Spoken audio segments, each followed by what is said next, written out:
O deputado bombadão, o Daniel Silveira, apoiador de Bolsonaro de primeira hora, se torna oficialmente réu no STF. Mas como assim, Rony? Ele já era réu, isso é repetido? Não. Ele havia sido preso em flagrante por ter cometido crime de grave ameaça contra o STF, seus ministros e até familiares desses ministros. Também havia sido acusado de instigar as Forças Armadas contra o STF e tem outras acusações também. Ele foi preso em flagrante, mas a denúncia feita pelo Ministério Público ainda não havia sido aceitada pelo STF. Hoje, dia 28/4, o STF julgou em plenário se aceitaria essa denúncia ou não. E por 11 votos a 0, ou seja, por unanimidade, os ministros do STF aceitaram a denúncia e o deputado bombadão se torna oficialmente réu, segundo essas acusações. Lembra você que o bombadão está em casa, em regime de prisão domiciliar, usando o acessóriozinho de pombo, tornezeleira eletrônica, proibido de acessar a internet e de falar com seus colegas deputados e até de receber visitas também. Tudo isso tem que ter autorização judicial para que aconteça. Só que ele ainda continua deputado. A Comissão de Ética da Câmara dos Deputados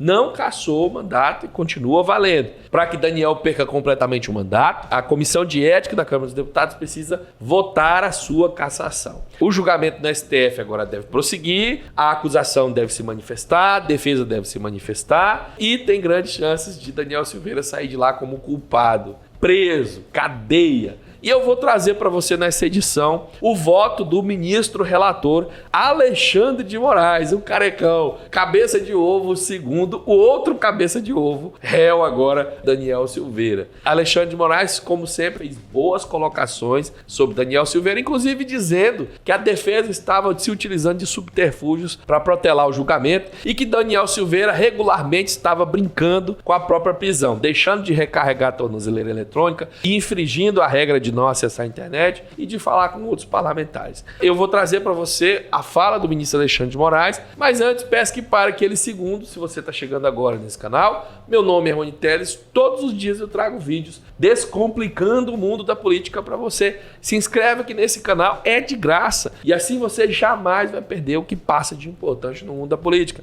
Se inscreve, deixa um comentário para o pessoal saber que você está aí e manda o like. O like no sistema do YouTube faz as pessoas descobrirem que tem vídeo novo no canal. E se você já é de casa, pode apoiar o nosso trabalho assinando este, que é o seu melhor canal por assinatura, aqui no botão Seja Membro ou enviando Pix no endereço rony@vaipix.com. Sem mais enrolações, fica aí com o voto do ministro Alexandre de Moraes, que foi o único que votou. Os demais ministros apenas se mantiveram calados para concordar com o voto do relator. Segue aí. A denúncia, de forma clara e expressa, narra 3 eventos criminosos detalhados já no relatório e que poderão, presidente, ser resumidos da seguinte maneira.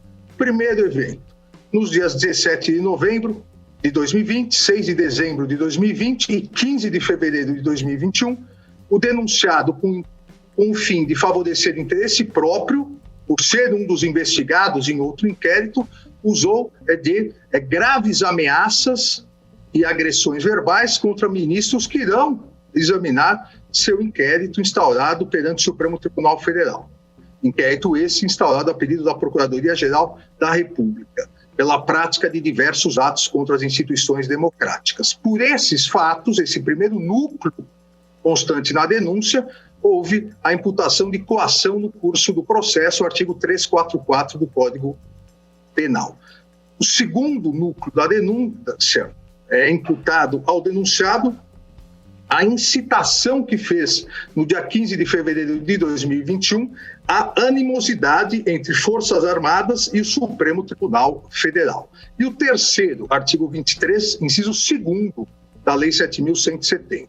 E o terceiro núcleo da denúncia, também a incitação feita pelo denunciado nos dias 17 de novembro de 2020 e 15 de fevereiro de 2021, é incitar a prática do crime de tentar impedir o emprego de violência ou grave ameaça o livre exercício de qualquer dos poderes da União ou dos Estados, especialmente aqui, como denunciado, contra o Poder Judiciário. Nesse terceiro núcleo, o Procurador-Geral da República utilizou-se da norma de extensão do artigo 23.4 para imputar o artigo 18. O artigo 18 prevê o crime de tentativa de impedir o livre exercício dos poderes, e com a norma de extensão nós temos a tipificação de incitar essa tentativa, e que foi exatamente a imputação feita pela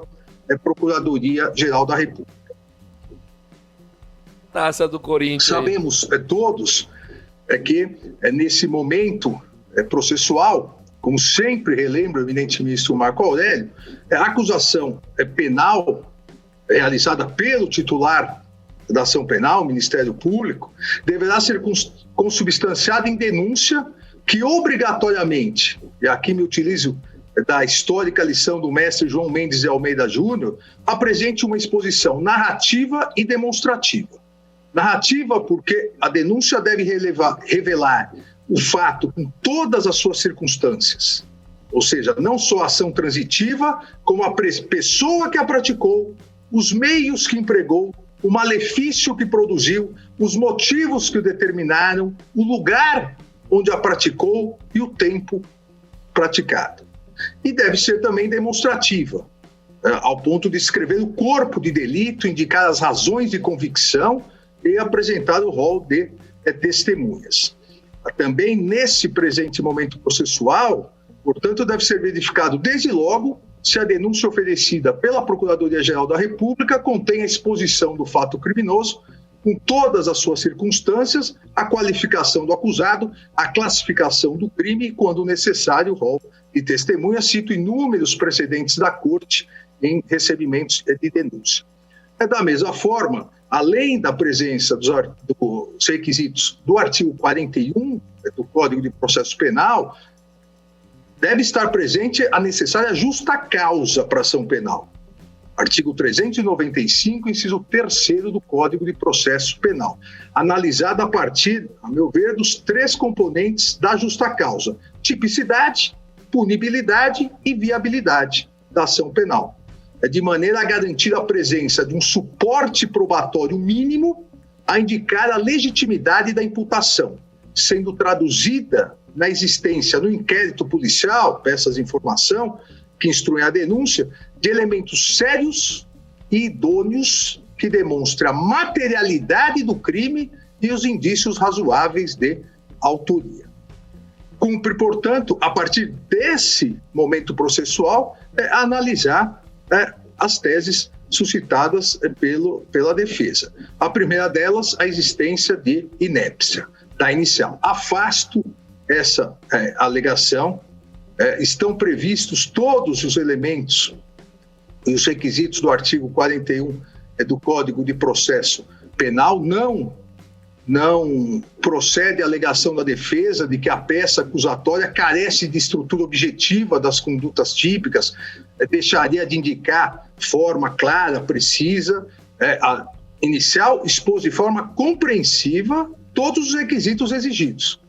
Foi coerente a exposição dos fatos, permite a leitura da denúncia, permite ao acusado a compreensão da imputação e, consequentemente, o pleno exercício do direito de defesa, como é exigido na Corte nesse momento. É possível depreender-se nitidamente da denúncia que os fatos delituosos imputados ao acusado foram praticados entre novembro de 2020 e fevereiro de 2021, por meio de várias publicações videofonográficas nas plataformas digitais, em especial no YouTube. E isso é narrado de forma clara, precisa, no dia 17 de novembro de 2020, 6 de dezembro de 2020, 15 de fevereiro de 2021, o acusado, com o fim de favorecer interesse próprio, usou de agressões verbais e graves ameaças contra ministros, como disse a Procuradoria, e expôs na denúncia que irão examinar inquérito instaurado perante essa Corte. E aponta, entre outras passagens, que o Supremo, abre aspas, o Supremo Tribunal Federal e a Justiça Eleitoral não vão mais existir porque nós não permitiremos, além de proferir inúmeros xingamentos que eu já me referi e me abstenho de repeti-los no momento. Também, de forma clara, precisa, no dia 15 de fevereiro de 2021, A denúncia aponta, permitindo, irá permitir, se a denúncia recebida for o pleno exercício da ampla defesa, aponta que o acusado incitou a animosidade entre as Forças Armadas e a Corte, ao fazer alusão, inclusive, às nefastas consequências que advieram do ato institucional número 5, de 13 de dezembro de 68, citando em vários momentos, e transcrevo, presidente, no voto, todos esses momentos, se necessário for, depois posso lê-los, mas como já distribuí o voto anteriormente, prefiro ser sintético, mas fazendo alusão às nefastas consequências que advieram do AI-5 e ameaçando de cassação dos ministros, instigando a população a ingressar no Supremo Tribunal Federal e bater nos ministros, tirar os ministros do cargo, instigando a Corte instigando, na verdade, as Forças Armadas contra a Corte, instigando a Corte a prender o ex-comandante-geral do Exército e mostrando que a sua finalidade era exatamente o próprio dizer do denunciado, provocar uma ruptura institucional pelos, entre aspas, homenzinhos de botão dourado. A expressão que se utiliza o denunciado para se referir aos comandantes militares.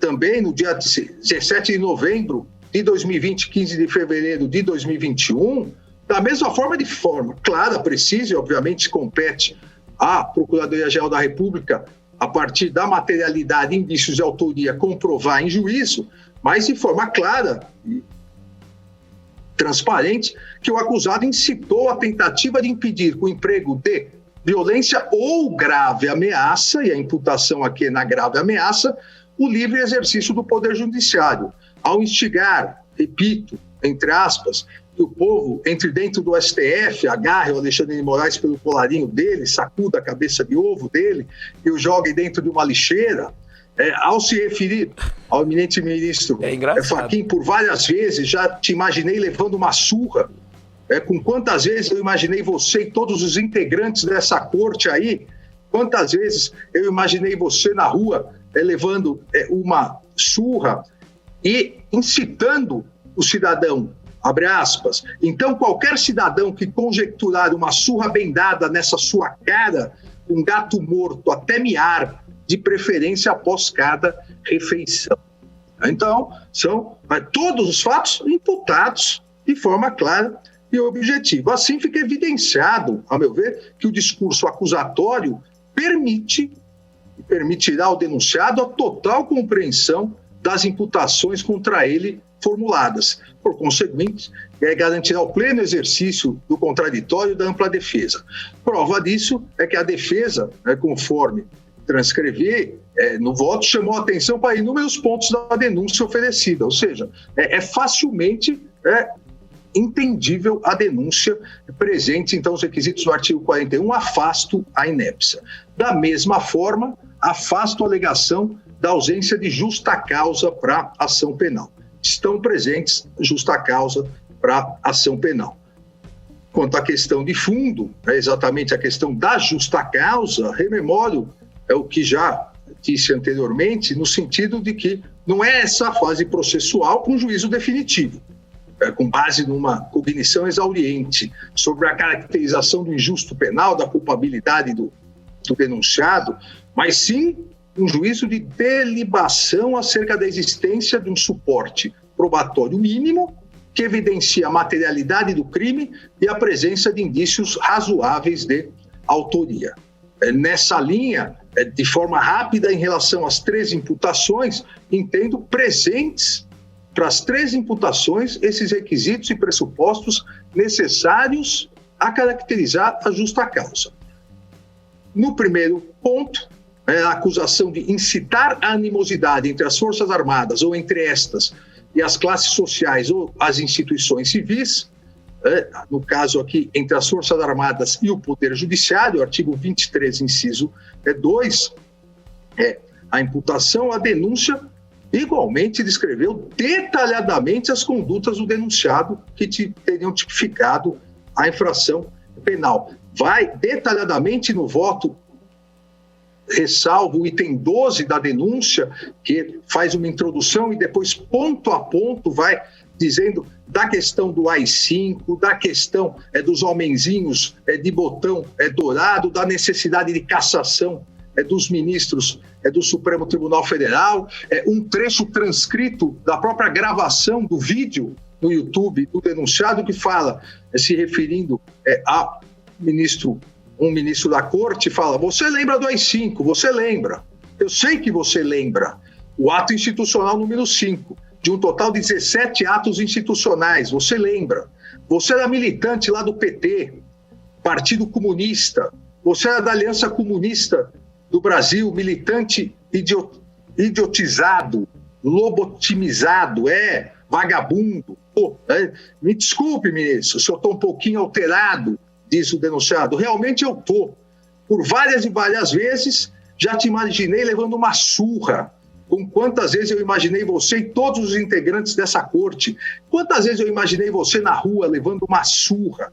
Então, aí repete, então qualquer cidadão que conjecturar uma surra bem dada nessa sua cara com gato morto, até miar de preferência após cada refeição.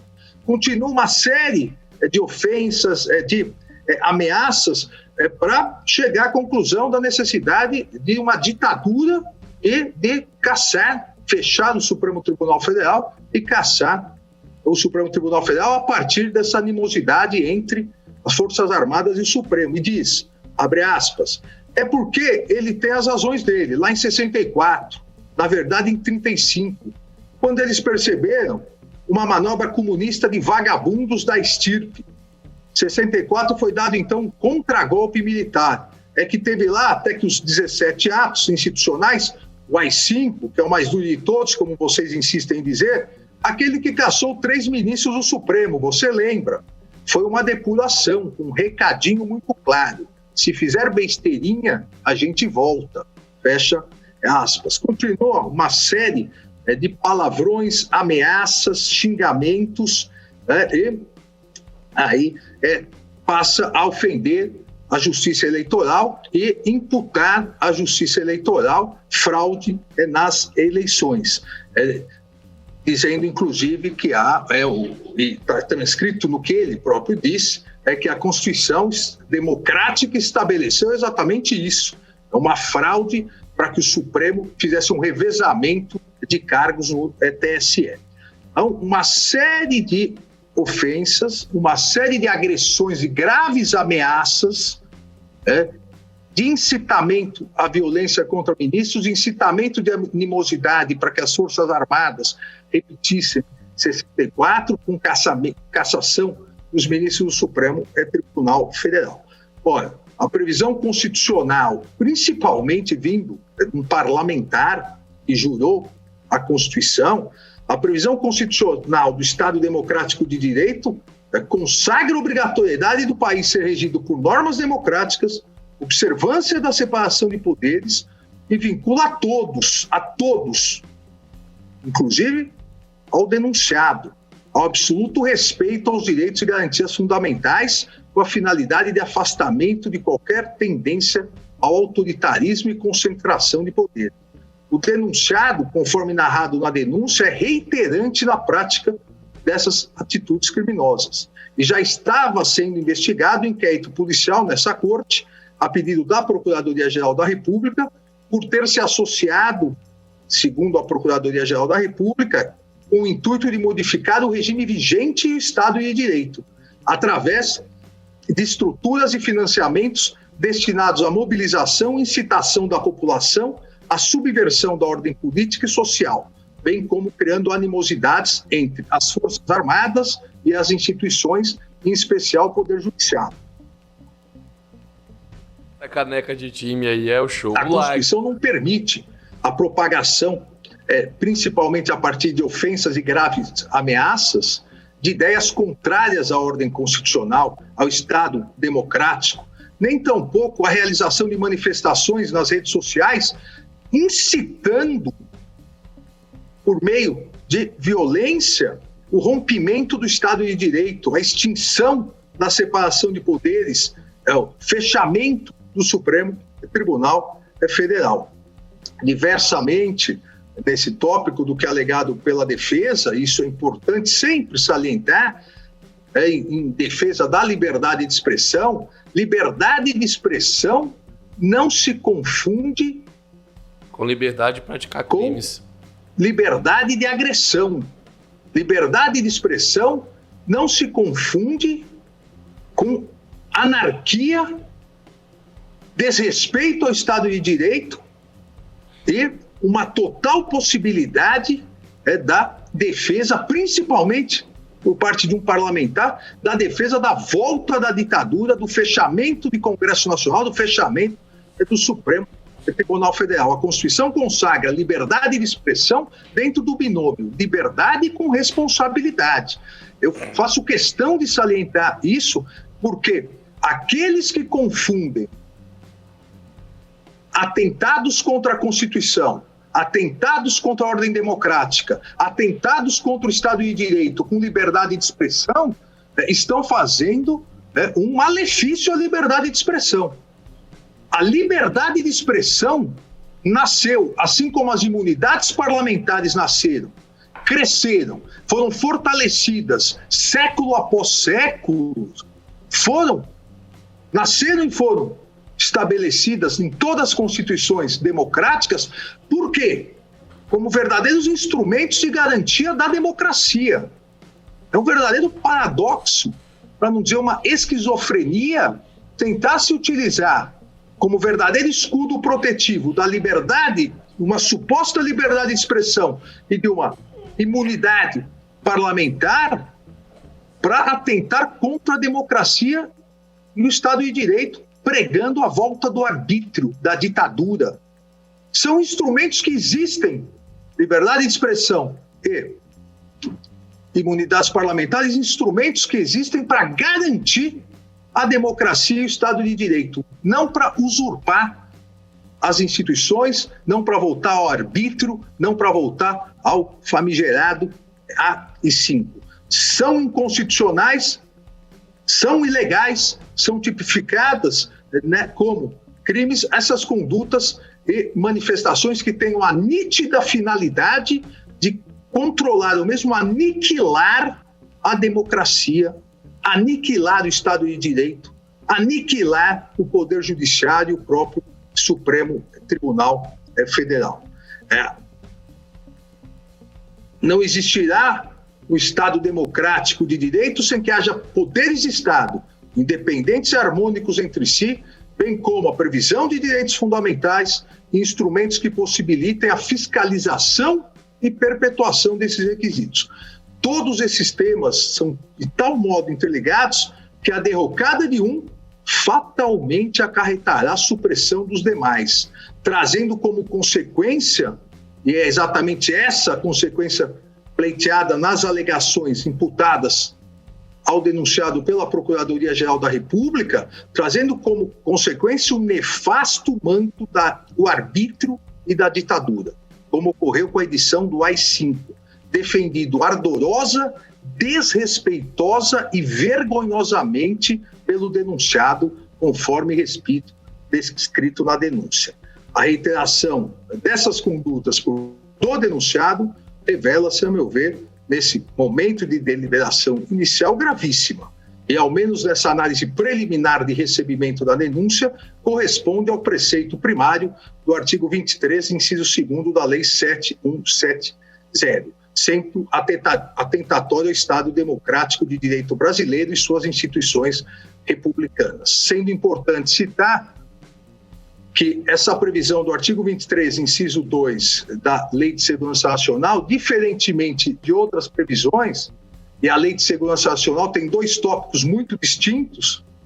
Um é que pretendia, à época da ditadura, o controle da ordem social, e outro que pretendia a defesa das instituições, e um dos artigos é o artigo 23, que é repetido no Código Penal português, no Código Penal italiano, no Código Penal alemão, em toda a legislação inglesa, norte-americana, de defesa das instituições.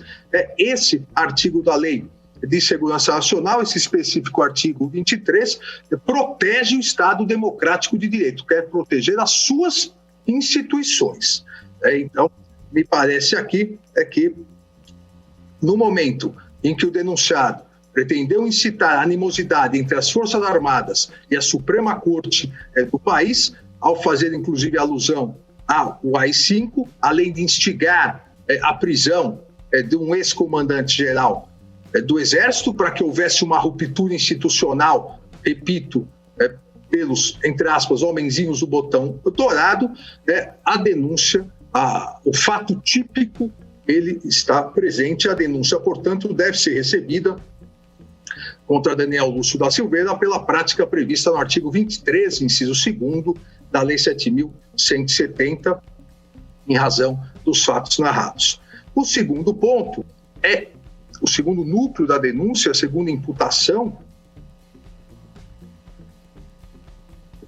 é exatamente incitar a prática do crime de tentar impedir, com emprego de violência ou grave ameaça, o livre exercício de qualquer dos poderes da União ou dos Estados. Muitos dos trechos já narrados se confundem ao mesmo tempo incitar animosidade e incitar aqui, com grave ameaça, o livre exercício de qualquer dos poderes da União. De idêntica maneira, presidente, para não ser repetitivo, em relação à imputação anterior, a denúncia descreve minuciosamente as condutas do denunciado que teriam tipificado a infração penal.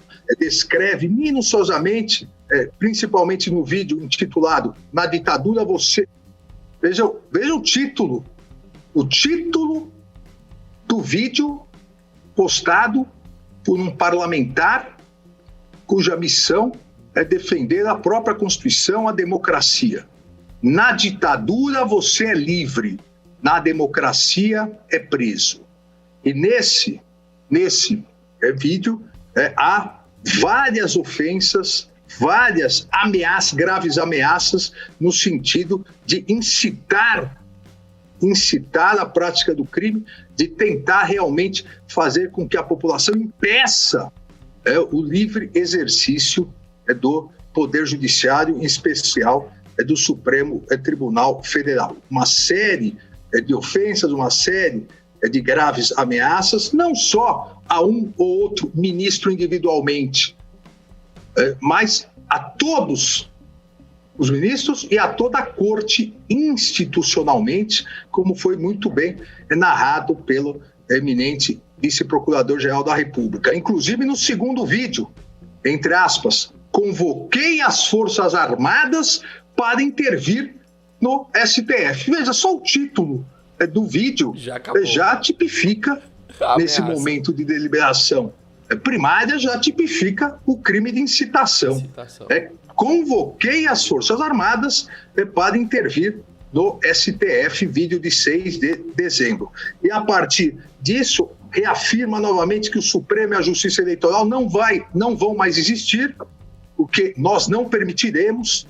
Uma série de ameaças, de xingamentos, e a percepção, conforme na denúncia narrada, é realmente uma avalanche de ameaças, de graves ameaças, com destaque aqui, a denúncia coloca de forma bem objetiva, a passagem registrada no momento 11 minutos e 23 segundos, que transcrevo o voto, no qual o denunciado instiga mais uma vez a prática do delito capitulado no artigo 18, que diz respeito à tentativa de impedir, com emprego de violência ou grave ameaça, o livre exercício do poder judiciário.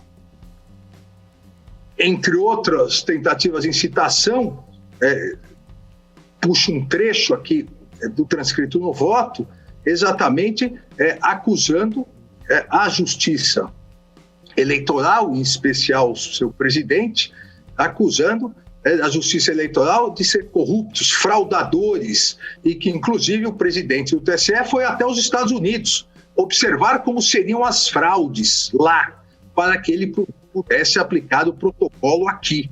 E, a partir disso, novamente, uma série de impropérios, xingamentos, graves ameaças para incitar o fechamento do Supremo Tribunal Federal e da Justiça Eleitoral. Inclusive, inclusive incitando a violência contra os próprios familiares dos ministros do Supremo, ao dizer, no minuto 2,46, claro que eles vão ter lá seus familiares, que, na minha opinião, são cúmplices.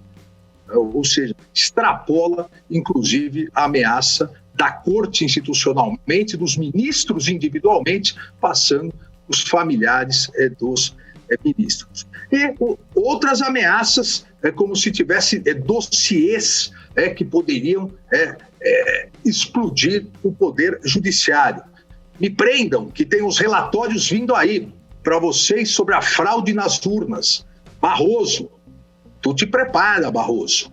Existe um tempo para tudo. Existe um tempo para tudo. Te prepara que a tua batata está assando. E assando bem. Só que tem um problema. Vocês não contavam com políticos como eu e outros que vocês não contavam.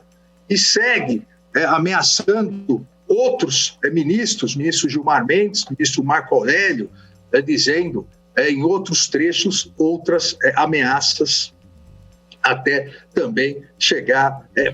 A ameaça, como eu disse, foi um leque aberto institucional e individual, chegar também a ameaças e ofensas à ministra Rosa Weber na presidência do TSE, tudo para concluir que há a necessidade de extinção da Justiça Eleitoral e do Supremo Tribunal Federal, porque o que querem é a fraude nas urnas, o que querem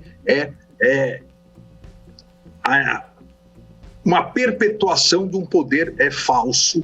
Então, o Poder Judiciário deveria ser, nesse caso, afastado, inclusive em outros trechos, cita várias vezes, e com a necessidade de que os 11 ministros fossem imediatamente cassados, para que pudesse outra corte ser construída, outra corte ser constituída, porque todos, aí minuto 11 minutos e 23 desse vídeo, vocês são tão oligofrênicos, na verdade não são canalhas mesmo, que vocês tomam decisões sempre em prol da injustiça, do crime.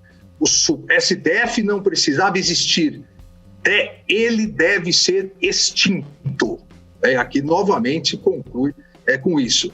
E novamente sempre ofensas pessoais e graves ameaças à instituição vão se misturando nesse discurso. Vocês são doentes, vocês são megalomaníacos, vocês não merecem sentar nessa cadeira da Suprema Corte, vocês precisam passar por um teste de sanidade mental. E aí prega novamente a cassação e fechamento do Supremo e volta, alguns minutos depois, a falar que na eleição de 2020 tivemos centenas de milhares de fraudes por todos os 5.570 municípios e prega fechamento da Justiça Eleitoral.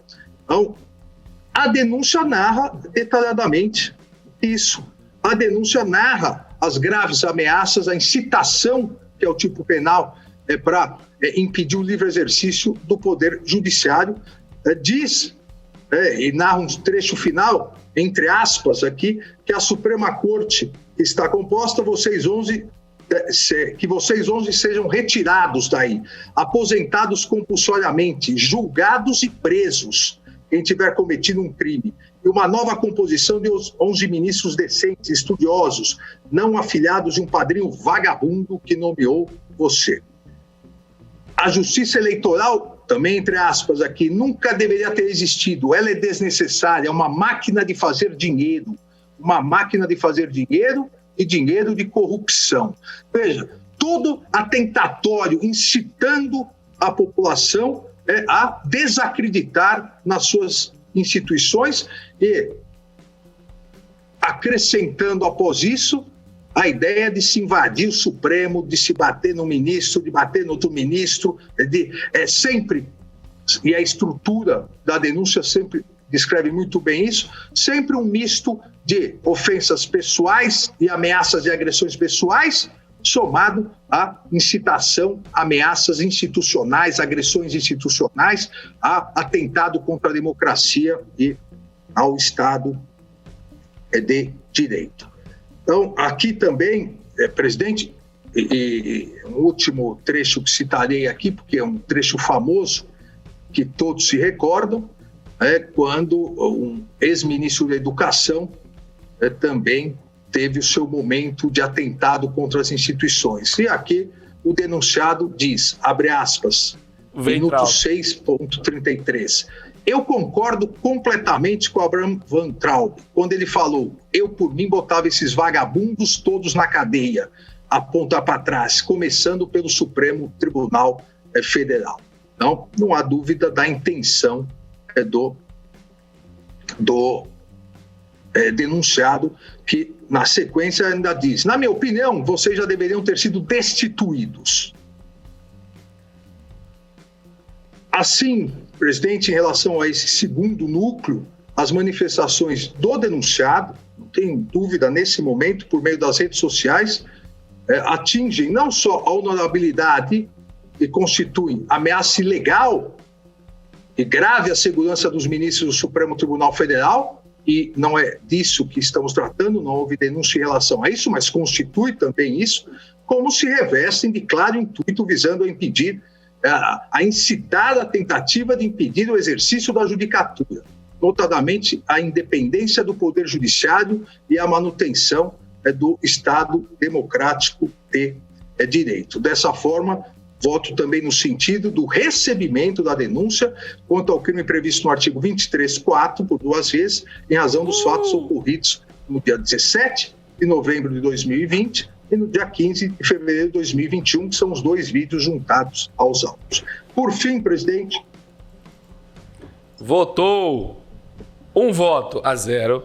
A coação no curso do processo, artigo 344 do Código de Processo Penal, também a Procuradoria-Geral da República imputa a Daniel Lúcio da Silveira a prática do artigo 344 por 3 vezes em razão de fatos ocorridos no dia 17 de novembro de 2020, 6 de dezembro de 2020 e 15 de fevereiro de 2021.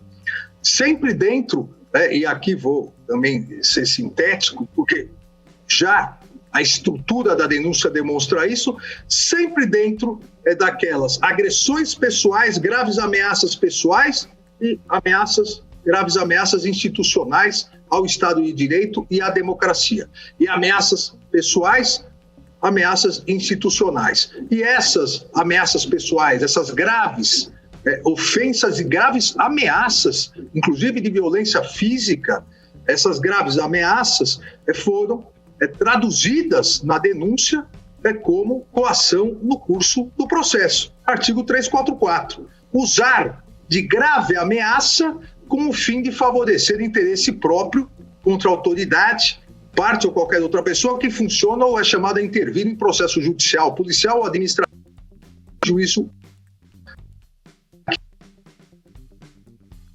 Problema na transmissão, mas é lá, viu? Crime em análise, inserido dentro dos crimes contra a administração pública, protege a probidade da função judicial. A sustentação oral do doutor Humberto trouxe aqui a histórica peça de Shakespeare, colocando a importância, e os ingleses sempre deram muita importância nisso, a proteção da função judicial. A imparcialidade, a liberdade do julgador, a autonomia do Poder Judiciário só existe se houver tranquilidade para poder exercer a função. Desde o juiz de primeiro grau até o Supremo Tribunal Federal, nós não podemos, e nós no Supremo Tribunal Federal temos não só o direito, mas o dever de zelar por isso, nós não podemos permitir que ameaças, agressões ao Poder Judiciário tentem, ou aqui atentem, contra a liberdade e a imparcialidade. O recado que deve ser dado, claro recado que deve ser dado por essa Suprema Corte e que tranquiliza e tranquilizará todos os juízes de primeiro grau, os tribunais, que o Poder Judiciário não aceita intimidações. O Poder Judiciário não aceita ameaças. O Poder Judiciário continuará exercendo de forma livre, autônoma, imparcial e neutra a sua função. Então não é possível aceitar que pessoas que estejam sendo investigadas tentem, por meio de ameaças, gravíssimas ameaças, incitação da população contra o judiciário, pretendam não ser investigados, pretendam simplesmente fugir da aplicação da lei. Então aqui esse crime protege exatamente isso, protege a imparcialidade, protege a segurança, a probidade da função judicial, a sua respeitabilidade, a integridade dos seus magistrados e de todos os funcionários que atuam na justiça. Tutelam principalmente o interesse de que a justiça não seja obstada, desvirtuada, não seja ameaçada por valores e fatores estranhos. A denúncia, novamente, descreve detalhadamente as condutas do denunciado. Já em vários trechos citei isso, em vários trechos, a incitação que pretende contra os ministros, de forma tentativa de amedrontar os ministros do Supremo Tribunal Federal.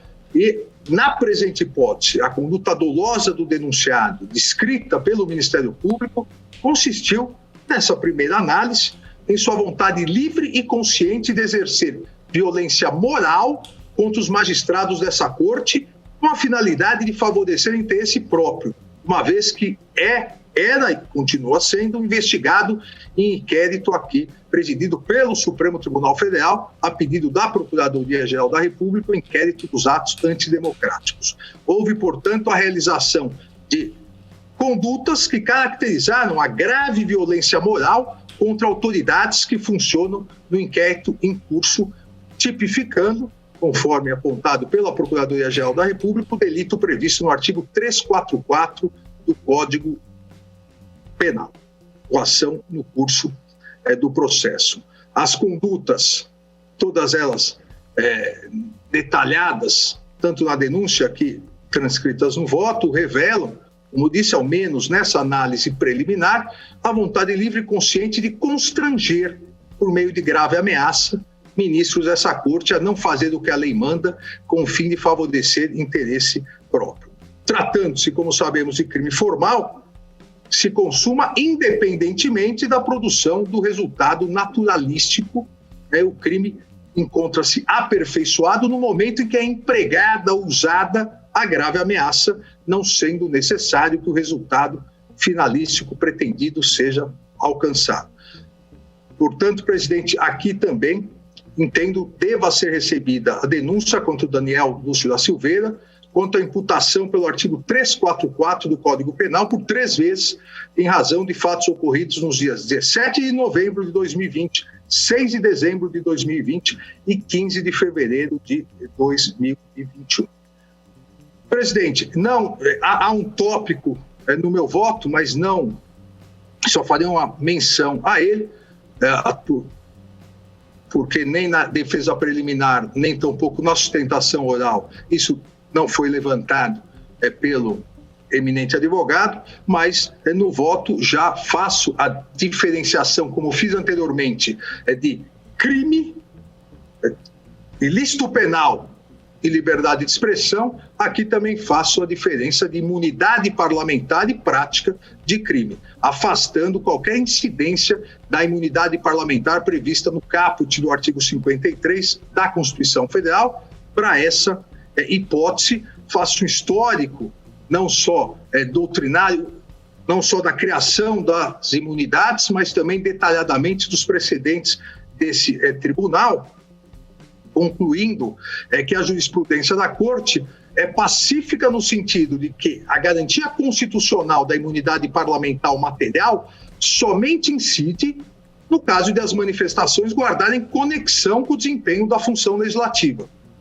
ou que sejam proferidas em razão desta, não sendo possível utilizá-la como verdadeiro escudo protetivo da prática de atividades ilícitas, portanto, não incidindo de forma alguma na presente hipótese. Em conclusão, presidente, diante do exposto, presentes os requisitos exigidos nessa fase de cognição restrita pelos artigos 41 e 395, ambos do Código de Processo Penal, Voto no sentido do recebimento da denúncia oferecida contra Daniel Lúcio da Silveira em relação aos crimes previstos no artigo 344 do Código Penal, por 3 vezes, e no artigo 23(2), por 1 vez, e 4, por 2 vezes, esse último combinado com o artigo 18, ambos da Lei 7.170. É o voto, presidente, e agradeço a atenção. Gostou, né? Não se esquece, like, inscrição, ativa o sininho e considera mandar um pix para nós no endereço rony@vaipix.com. Adicionalmente, te aviso que um único ministro, o ministro Marco Aurélio de Mello, sem novidade, né, divergiu no que se refere à manutenção do relaxamento da prisão do deputado Daniel Silveira. O ministro Marco Aurélio de Mello quis deixar registrado que acha incompatível o fato de o deputado ainda ser deputado e estar privado de exercer suas atividades, como falar com seus colegas deputados e acessar a internet. Na opinião dele, ou liberava ele dessa situação, ou encontrava-se os motivos para mantê-lo preso de forma completa. Então, deixa aí o seu like, a gente se vê mais tarde. Um abraço, fui!